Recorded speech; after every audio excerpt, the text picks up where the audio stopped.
Hi, everyone, and welcome to another episode of Hometown History. I'm Jamie. And I'm Domi. And tonight we are going to talk about Penn Park. The title of tonight's presentation is York's Penn Park, Longtime City Green Space Awaiting Rediscovery. I want to give a special shout out to WGAL. They are here recording, so thank you, the news, for showing up. Hopefully we'll get some much needed broadcast from Hometown History to get the next generation into history. Very exciting. We are at Zion United Church of Christ. This is a beautiful church, so thank you to them for hosting us tonight. It is right on the south side of Penn Park, so very fitting for tonight's presentation. Okay, and it's my job to go over the agenda. So tonight, the story starts and ends with Squire Braxton, a unique character in York's history. Through his eyes, we'll discuss key events in the park's past, like the Civil War, and we're going to cover the neglect and rebirth, as well as noteworthy features, and some that are not, including the Penn Coats building. And then finally, we'll discuss the important moments in civil rights and finish with the current efforts to restore the park. We want to thank you for spending time with us tonight. We know that on a rainy Tuesday, you could be doing many other things, but you chose to come learn about your local history. So thank you for supporting local history. We're hoping after tonight's 1-hour presentation that you walk away with these 4 takeaways. The first is that Penn Park has been around for over 200 years. And throughout those 200 years, we've seen a cycle of both decay and rebirth. The second takeaway is that Penn Park has had a significant, important part for the Black community. The third is that even though some people think that Penn Park is unsafe and some of those fears are warranted, actually usage is up. There are more people in the park, and we're finding that we're hoping more and more people use it, which leads to our fourth takeaway. We are not going to hide our bias. We are supporting its comeback. This is not an objective presentation. We want it to thrive. So we hope that you feel the same way after learning about its history. A little bit about me. So my name is Jamie Norpel. I work for Logos Works. I head up the York County Safety Collab. It's an initiative to support the police departments all across York County. I write a history blog website. I co-write it with Jim McClure called Witnessing York. Domi and I have been doing these presentations for about 2 years. Yeah. And I'm also a daughter. My mom is here, and my stepdad. I'm a wife. My husband is here, and a mom to Otto. My son is here as well. And Otto is so cute. Yeah. And I'm Domi Miller, and I'm the Third Circuit Court of Appeals librarian for the Middle District of Pennsylvania, and I work at the Federal Building in Harrisburg. In my free time, I run Preserving the History of Newburytown, and you can find that on Facebook, and we have our own website. And I'm a Civil War reenactor for the 87th PA. And she's my aunt to my little Otto, Aunt Domi. I love my nephew. So let's set the historic scene. Yeah, so I don't know if any of you know this, but this is York's first public park. So that's a huge designation. And it was created in 1816, and it's one of York's 25 public parks. And before we did this presentation, I didn't know there was 25 public parks in York. So that's really impressive to me. And America had just elected our 5th president, James Monroe, at this time, and we only had 19 states. So we're talking, early 1800s. And York Water had first started back then. And I mean, if you can believe it or not, we didn't have running water yet. And we had wooden pipes being put into houses and throughout the city. And at that time, York was just a borough. So it was a self-governing entity at that time. So it typically smaller than a city. And it was set aside by William Penn's heirs. And that's why it's called Penn Park. Hence the name. Yeah. So from its inception, the park was a place that freedom seekers would attempt to reach because it was above the Mason-Dixon line, so they would stop. They'd often get off their wagons, down onto the soil of their new homes. The York Gazette and Daily reported in 1929, on a moonlit night in the month of May, 1827, 2 wagons rumbled into West York from the Southland. On these 2 wagons were about 50 Negroes who had been set free. Squire Braxton was one of these freedmen, and he took up residence in the shack at Penn Park. And the shack at that time was already 10 years old. Edwin Greenman, he wrote about it, and he also did some art to tell us a little bit more about Squire Braxton. So here's his description. Yeah, so he said Old Squire, as he was familiarly called, had several mongrel dogs and an old long-barreled gun. The kids in the neighborhood have a habit of teasing him by throwing stones at the old shanty. Then the dogs would start barking, and soon you'd see the old gun barrel come through a hole in the side of the shanty, and the kids had to dig for it as he let go a blast from the gun. I think Squire Braxton's story is fascinating because he was born into slavery, and then he was set free, and then he moved, settled down right here in York County, Pennsylvania, literally a couple feet from where we are now, probably walked on the ground that we're standing. And he lived in this house and he was tormented. The poor old man. Like, I know, like, what a way to have fun. Right? Get shot at by someone in a shanty sack. Pick on this poor old guy. So his real name was not Squire Braxton. His real name was Charles Granger. He had no family and he lived there alone. He prepared meals outside his house, down again in the middle of Penn Park on an open fire. He would sometimes stop at Indispensable's grocery store. He would get a loaf of bread. They would hand it to him in some old newspaper. He would tuck it down in the corner of his cart.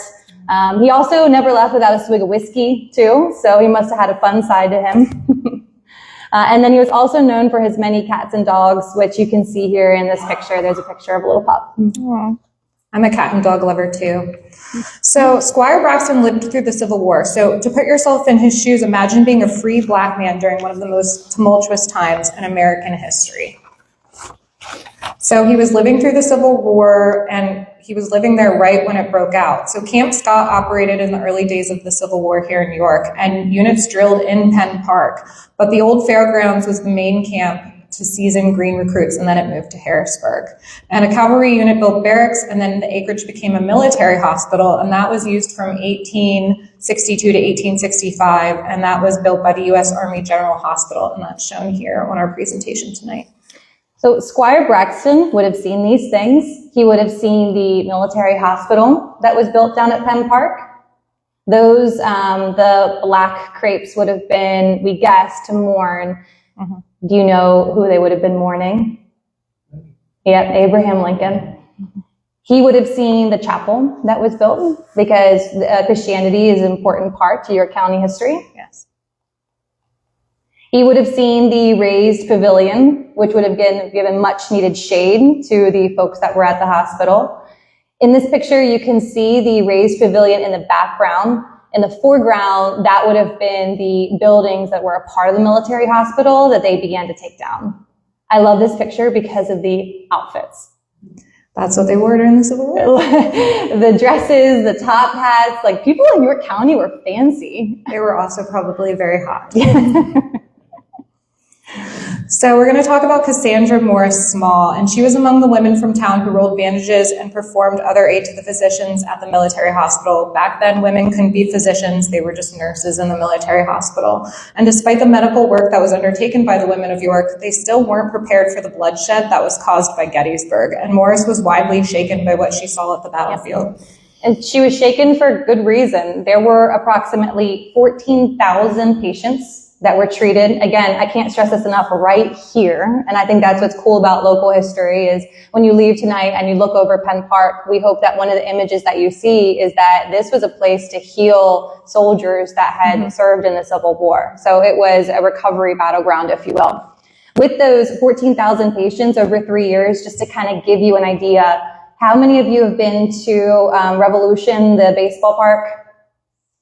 Okay, almost everybody. If you haven't, that's your homework. Go watch a baseball game, support local baseball. Imagine that filled 3 times over. That's how many people they treated over 3 years. And if you were to break that down to having an equal amount every single day, it would be 14 cases a day. But we know that's not how war happens. It would have happened in surges.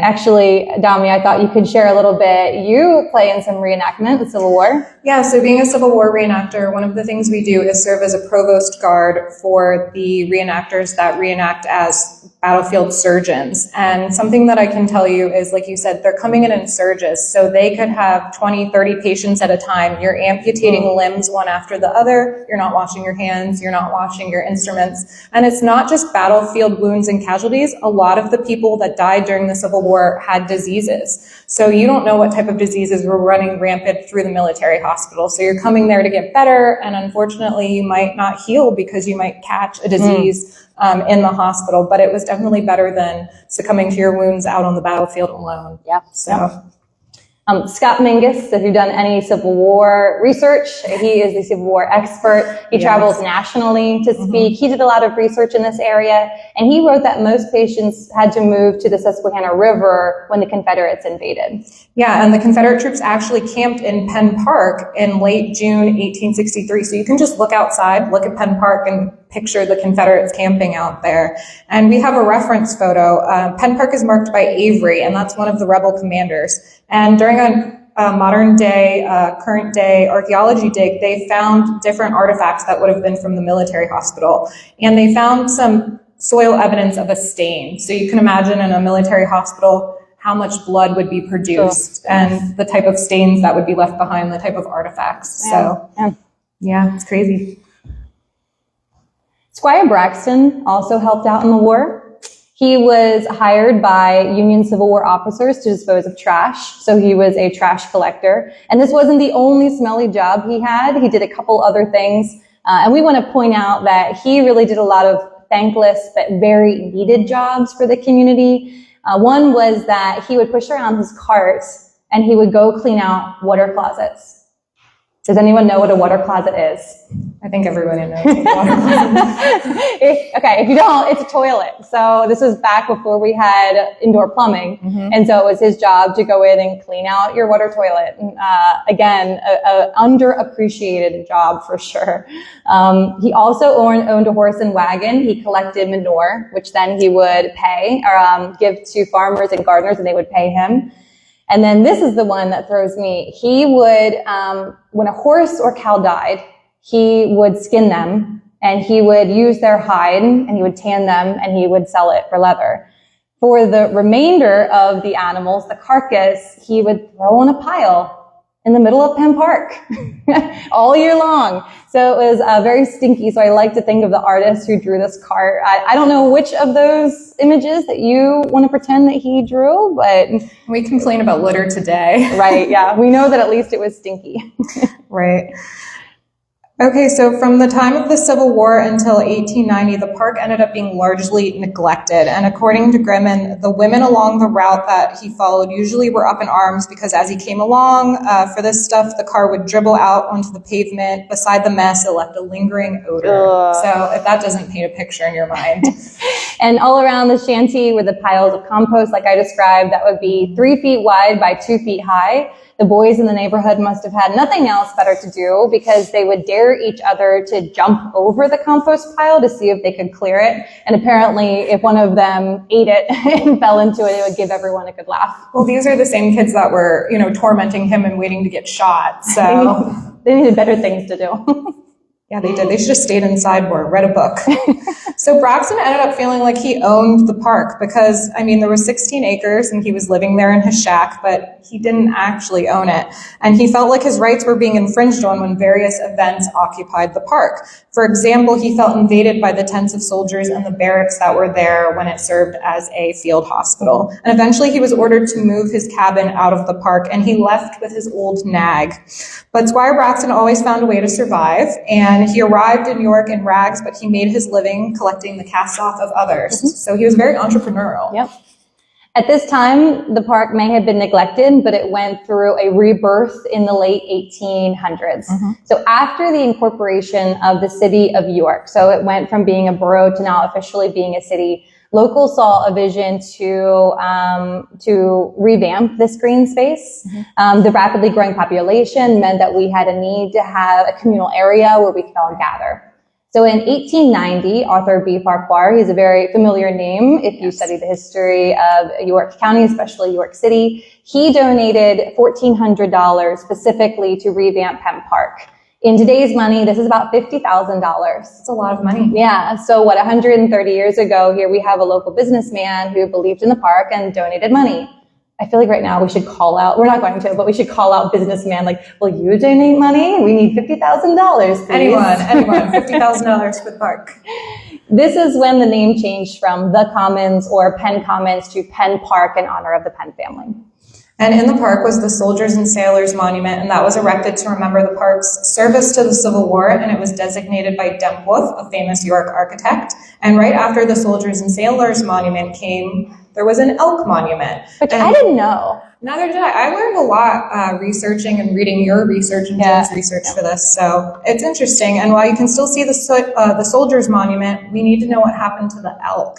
So unfortunately, vandals beheaded the elk in 1987, and I know you have some comments about this. Yes, it makes me so angry. Like you're in it's 1987, poor Penn Park, I'm thinking Squire Braxton, had passed 100 years before, and you're like, what should we do? Let's go behead the elk. Well, and it's not like you can just climb up there and push the head off or knock it. Like, this took a lot of work to behead this. It was methodical vandalism at its finest. Premeditated. Yes. I mean, they had to have had a welder or something. Like, they were, I don't know. It's more effort than I would put in to vandalize something. Put that effort into your homework, kids. Like, focus on school. Yes. So it is, they guessed that it would be about $18,000 for them to fix up. That's a lot of money. Yeah, exactly. And so the city decided to remove it. It just cost too much money.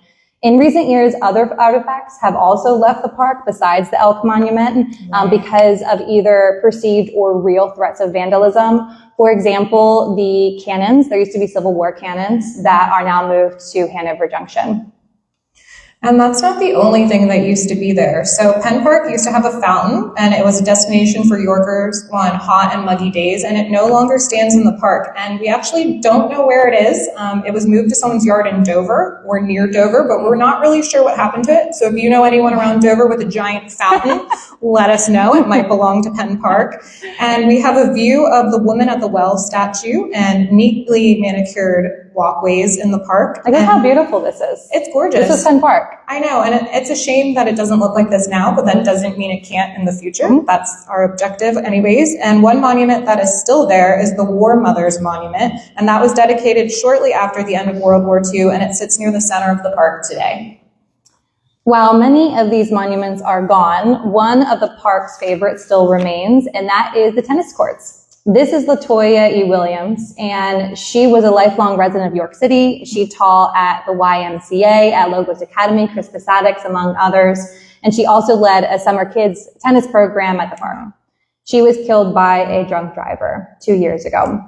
And so they revamped the tennis courts in her memory, and it's also been recently resurfaced. Well, that's great. So this is, I think, an unfortunate event that luckily was turned into hopefully a positive so kids can remember her memory by playing tennis. Right, and that's not the only thing with sports related keeping the park alive. So for over a decade, people have been flocking to Penn Park for the annual Trey and Boo Classic basketball tournament. In addition to 20 teams participating in the games, there's a slam dunk contest, a youth three-point contest, and the women's basketball games. It's named after Cottrell Trey Mechanic and Ricardo Boo Banks, and those are two young men who played basketball for William Penn, and unfortunately they were both killed in York. The organizer, his name is Wayne Scott, and he dedicated his time to make sure that this event continues to be a success. He said, "Banks was my cousin, and I was with him an hour before he was killed in 2007. He dropped me off at my house, and that was the last time I saw him." Again, we have a local who went through trauma and then is turning it into some type of positive way to give back, because even though Banks was 18 when he was died and McKinnick was 23, Wayne Scott didn't want to end up the same way. And so he took that opportunity to direct his time into organizing this fabulous basketball event, which is an excellent pro-social activity for the youth in New York City to come out and just spend time together doing something productive. So kudos to him. Yeah, absolutely. And there's even scholarships for 2 York City students that are through this program. And today, basketball and tennis are the dominant sports, but Penn Park used to be home to a ballpark, believe it or not. And it's where Zion United Church of Christ stands today, across from the park on Lafayette Street. And at night, games are played in the field using portable lights around the turn of the 20th century. So I wish I could have been there. I love baseball. You do love baseball. I do. It's your jam, Civil War and baseball. And we play baseball games during Civil War reenactments. It's called Rounders. That's cool. So there was some mischief again going on in the park during this time. So going back to Squire Braxton, we told you the story about how the kids would torment him. So what they would do is they would creep up to his house, they would find some rocks, they would chuck it at his house, and it would hit the tin roof, make a big thud. This is before they had a lot of, insulation. It's the poor hut really is what it was. And it was made out of old boards and logs. And so when it hit the house, in addition to disturbing Squire Braxton, do you remember what he's known for, what he has a lot of? Cats and dogs. So the cats and dogs would start barking. They said he had about a dozen dogs. So that would be so annoying because I have a little Pomeranian named Peanut, and I have a tin roof on top of my back porch, and we live under a bunch of oak trees. So when the acorns hit, it's really loud, and poor Peanut gets so scared. So I can only imagine all of his cats and dogs, like the anxiety that they had. Yeah. When I run past, Domi and I are neighbors. We only live about maybe about a half a mile. Yeah. Maybe. I run past her house, and Peanut barks. He barks. He said, "Hi, Aunt Jamie." Yep. Best home security system. He really is. He really is. Pomeranian. So this building was in the southern section of the park, close where we are tonight. This building is also in the park. Does anyone know what it is? Good. Ooh, we have a winner, the Penn Coats Memorial Building. And it first served as a police outpost and a comfort station. And here's how it got started. So a group of townspeople felt that the small shanty used by patrolman Charles Carr wasn't adequate enough. So Penn Common Community Association was formed to fund it and build a new police station and a rest area for the public. So they raised $20,000, which is a lot of money, and they built it and furnished the structure through their public fundraising. It is 18 by 20 feet. It's got a basement and an upper floor. It is made of marble walls, pretty impressive. 2 courses of red brick, and the upper walls are 15 inches thick. I'd live there. Yeah, it's really nice. The roof originally was made out of slate. It is not there anymore. It was dedicated September 25th of 1926. So note September 25th, we just celebrated its 97th anniversary. It was named to remember a man named John Penn. John Penn was the last proprietary governor of PA. I had to look that up. I did not know what the proprietary governor was. That is someone who was appointed by the King of England back before we were a commonwealth and it was still a colony. The Coates in the Penn Coates Memorial is to remember his agent. His agent's name was John Coates. The Penn Coates building has deteriorated to the extent that it would take $173,000 to fix it. And any friend of Penn Park would see Penn Coates as something that must be dealt with. So you can't bring back the park if a prominent structure in the center is crumbling and it has a roof and a floor that's crumbling. So a possible use, if restored, it could be a small museum documenting the park's long history. So it could be used as something that would, be useful, help teach the history of the park. Yeah, so as a kid, when I would go past things like this and I would see monuments and see things restored, I just thought that was something grown-ups did. I'm like, oh yeah, grown-ups restore things, or the government's going to come in. It wasn't until I was older that I realized that, no, it takes concerned citizens who care about something, who want to get things done. And that is, I think, a treasure that we have in York. We have a lot of grassroots efforts here that is happening. And so if anyone would like to tackle this, the Eagle Scout project? Oh my gosh, yes, that would be great. But we would love to see someone try to fundraise this to try to bring it back to its original glory. So the land grant from the Penns also included 2 lots for a potter's field, and that's a burial ground for the unidentified, the unclaimed, or financially unstable people in the community. And the land along College Avenue eventually became a location of the original Hannah Penn Junior High School, and it's now a parking lot and a playground for St. Patrick's Catholic Church, and that's where Squire Braxton was originally buried. Yeah. Squire Braxton died in 1881, and he was placed at the Potter's Field. He spent the last 2 years of his life in the almshouse because, like I told you, he didn't have any family, and so that's where he was taken care of. Nearly 500 people came to his funeral. 500 people. For a man who was enslaved and lived in a shanty, he was very loved, and people did care about him after he gained his freedom and came here. So it was definitely a cool fixture in New York. I would have loved to sit down and talk to him. I feel like he was probably one of the people that was always there. Right. And people sort of took it for granted that they'd always see him and he'd always just be a fixture in the community. Right. Yep. The newspaper at the time said, just before Reverend Mr. McGrath rose to speak, a robin perched on the topmost branch of a tree only a few yards away sang one of his sweetest songs just as though it had been placed in the program. Oh, that was definitely Squire Braxton coming. Isn't that cool? Yeah, because I mean, in our family, for instance, we believe like cardinals coming to see you in the backyard, or like a beloved family member that passed away. So maybe that was him. That's so sweet. His remains were moved to the New Potter's Field, which is in North York. And a friend even supplied the head marker for the grave. And I have to do a little bit of a shameless plug. Do it. So Squire Braxton is buried in the city cemetery, which is in North York, right across from Prospect Hill. And with the committee, we are raising money to try to get a monument there because Squire Braxton has no headstone. There's only one headstone there, and so we have raised, thankfully, thanks to a lot of people here, $21,000, and the check has been written. It has been sent off to Silballs, who gave us a huge discount. I just approved one of the new plaques today, so we're going to have, hopefully, a monument with 2 plaques describing the history, and Squire Braxton's name will be on it. But does anyone remember? It actually won't say Squire Braxton. Anyone remember what his actual name is? Anybody? Yes, Charles Granger. Very good. You're winning it all tonight. So we're going to have a little discussion here. Squire Braxton was born into slavery, and after being set free, he came north of the Mason-Dixon line so that no other slaveholders could catch them and return them to bondage. He chose York, Penn Park specifically, to live out the majority of his life. So York must have been a promising place. Why do we think he settled here, and why do we think he would settle here today? If you are watching online, we would love to hear what you think in the comments. Do you think Squire Braxton would settle in Penn Park today? Those of you in the physical audience, we'd love to hear your thoughts at the end of our presentation. We probably have about 10 or 15 minutes left. So let's talk about civil rights. Today, Penn Park remains a very important place for the Black community. It's a place for many rallies, many gatherings in the late 1960s specifically. Here we have a picture of Jeff Kirkland. He's a local historian. He described the area as a place that was very significant. It was also the first clash between the Black youth and the York police during the race riots that started in 1968. And then it was the first physical conflict, the 2 summers of unrest in York.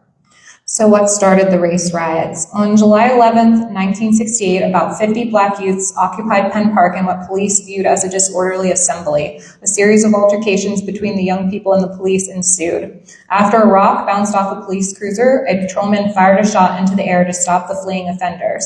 And that was the beginning of a tumultuous 2 summers that left 2 people killed in 1969, a Black woman named Lily Bell Allen and a white police officer, Henry Shadd. We want to point out that even though the race riots started in Penn Park, they really resulted from decades of racial oppression. So discrimination has been a long factor when you think about the history of York. So Jim McClure, our awesome man behind the curtain over here, who mentors Domi and I, who helps us with our pacing guide. I'm going to make Jim red, but he spends hours helping us with this, helping us pick the topics and look over things, making sure that's historically correct. He is a treasure in York County, so thank you, Jim.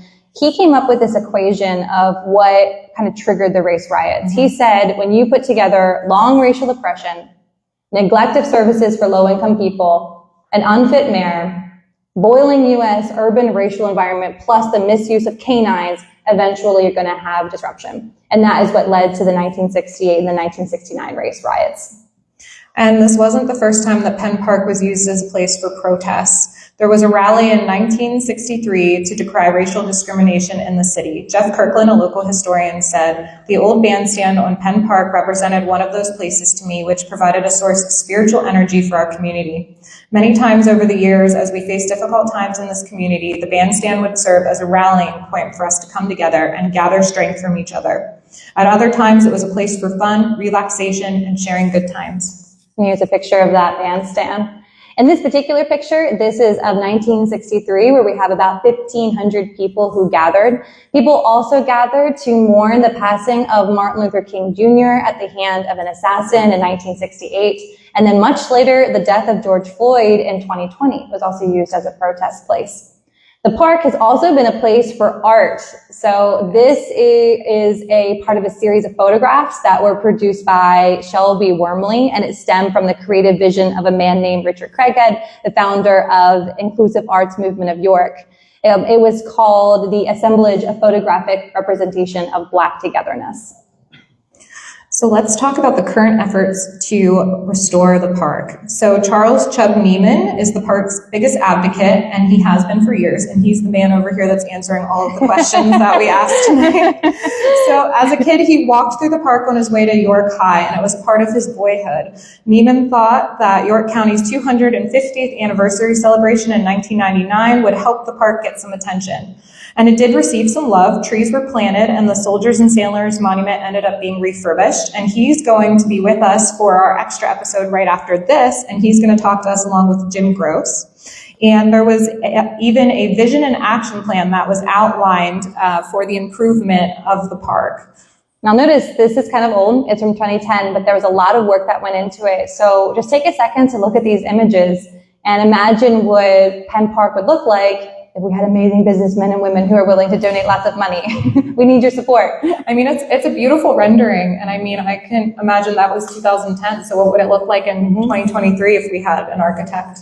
I can see so many events happening here. We're just in a tiny little lull for Penn Park. It's coming back. We could have a hometown history episode there. Yeah, right in the middle of Penn Park.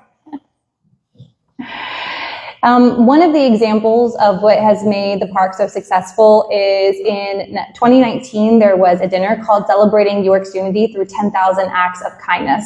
So even though this happened before COVID, you may have said, oh, this was before everything, we couldn't have this again. We absolutely can have something like this again. In fact, city officials say the park usage is up since the pandemic. That's good. Yep. There have been many improvements over the years. We've had a new rain garden, a nearby splash pad, a new playground, resurfaced tennis courts, and there's also more coming. They're thinking of having an outdoor gym near the tennis court, which would be very cool, and the two new pavilions that went up over the past 2 weeks, couple weeks. So unfortunately, it's still a park that is generally not viewed with respect or treated with love. And the fact that there aren't any funds to invest in it doesn't help the situation. So for example, it needs more lighting, it needs a basketball court renovation, and it needs rehab on the Penn Coats Memorial. Another deterrent is the crime. So violence is sometimes reported near the park. So improvements will attract more people to actually use the park, which will end up reducing the crime. One of the amazing events that is held there every year is the annual food truck. It's an example of the park coming back to life. And officials say that there are 25,000 people that attend this event. It happens annually around Labor Day. A possible source of energy to also increase the park is they're thinking of taking the rail trail and taking a spur and offshooting it to actually encourage people to come to the park, which we think will be really cool. Yeah. I'm a park rail trail user. I think it's great. So the idea of siphoning more people to Penn Park would be great so they can enjoy it. And then also people in the neighborhoods could also use it to help them get to work. Right, it would make it more accessible. Exactly. So Chubb Neiman's model is something to learn from. Don't look for the big answers to major problems. Just do what we can and where we are and do it now. So while Squire Braxton didn't take care of the park to the standards that we would be looking for today, he still found a community here in York. In a 1924 article published by the York Gazette and Daily, here are some of the Squire Braxton's last words. And note that this was written in his vernacular, and we're not going to read it to you. We want to take a second where we just sit here and ruminate on it, and you can read it yourself.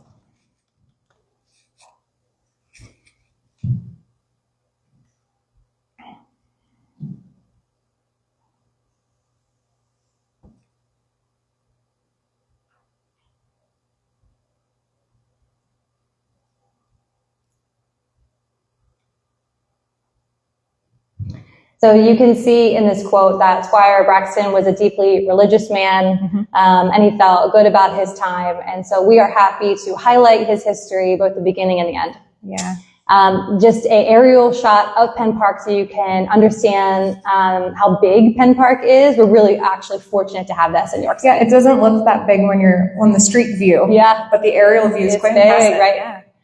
So now that we're nearing the end of our main bar presentation, we are hoping that you leave with these 4 takeaways. The first is that Penn Park has been neglected and restored over its 200-year history. We're wondering, is it going to flower as a comeback, or is it going to wither from lack of use? Time will tell.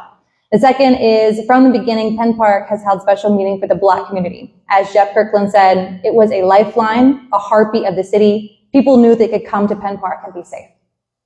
Third, usage is up. People are using the park. This is a fact. So if people tell you it's not, they're wrong. People are using the park, and we want more people to use it. Jamie sits there and counts every person that walks in. I mean, you look at the basketball tournament, you look at the food trucks, the acts of kindness, usage is up. And then finally, we hope that this is a part of a comeback. There seems to be this renaissance that's happening all across the county and the city, so maybe Penn Park will be added to that.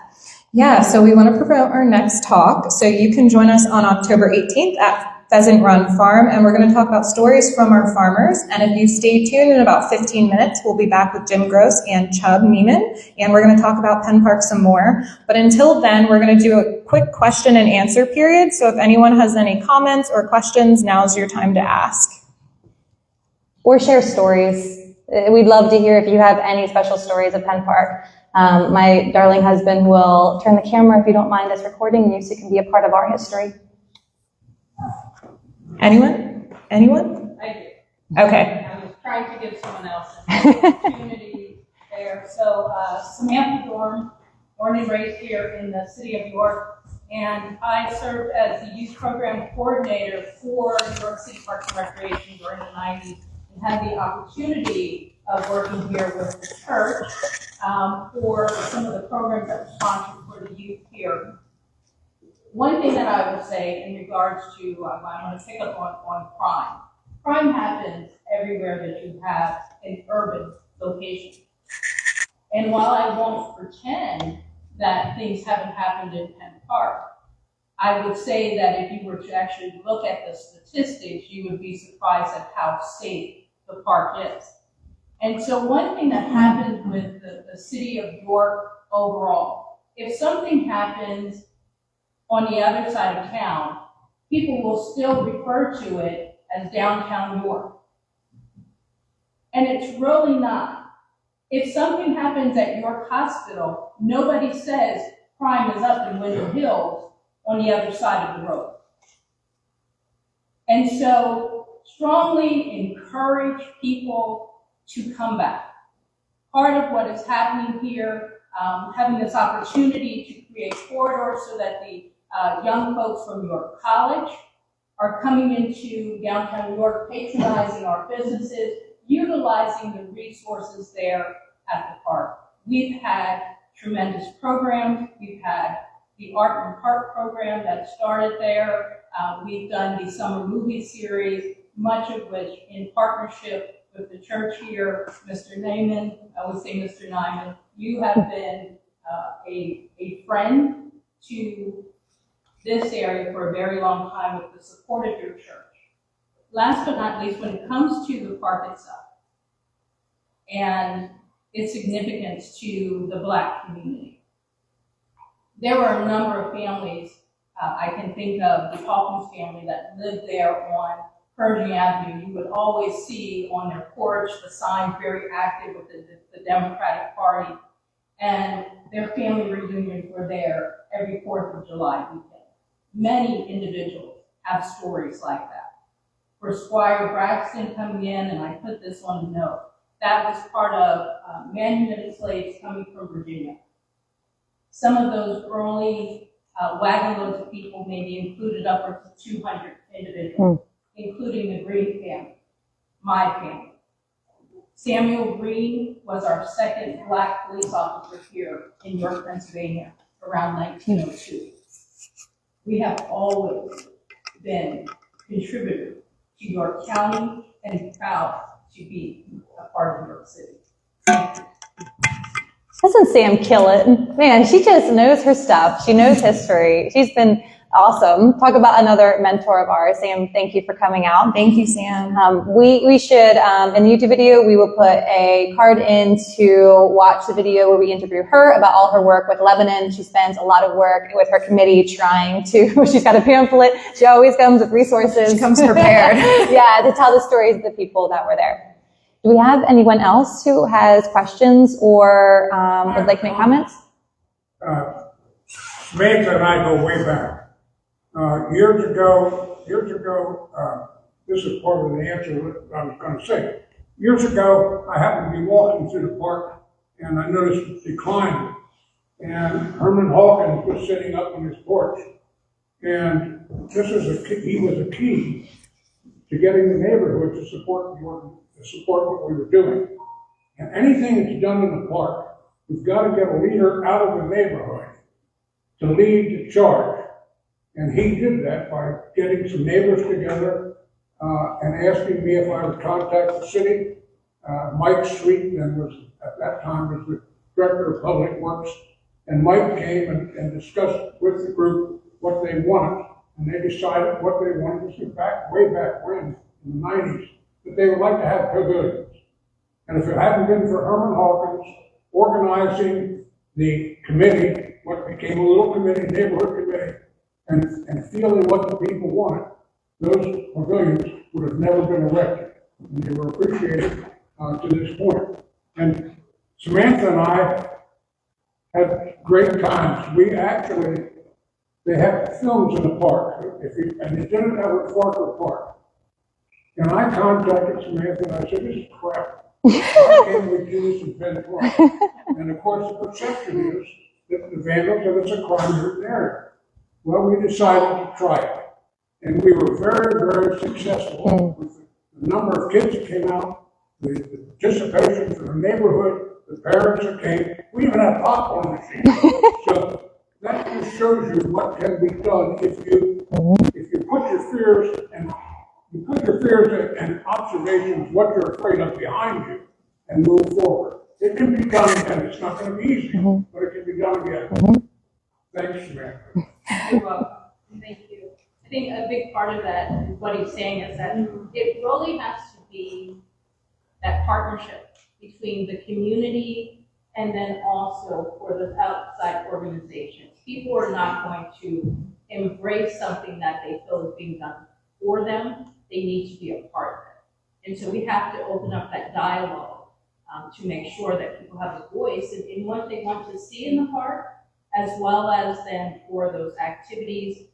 One of the things that we were very successful with when it came to funding for all of the programs was making sure that the businesses had a tie to those parks that were in their area. So if it was Saxton Park, we worked with them to buy. If it was something around Quantus Lake, we worked with MedEd. And so it was a community partnership involving the residents, the businesses, the churches. The Black Ministers Association was very much a part of those efforts that we had in the 90s. Mm-hmm. So if there's one big takeaway then before we transition to our extra, it's that if you are thinking about doing something better in New York, do it. You don't need any credentials. You don't need any letters behind your name. All it takes is a lot of passion, willpower, and maybe the internet. And then I think you can get a lot done. Yeah, and make sure you include the local people that live there. Yeah, exactly. Yeah. All right, thank you, everyone. We will be back in about 10, 15 minutes with our extra. Yay! Thanks, guys.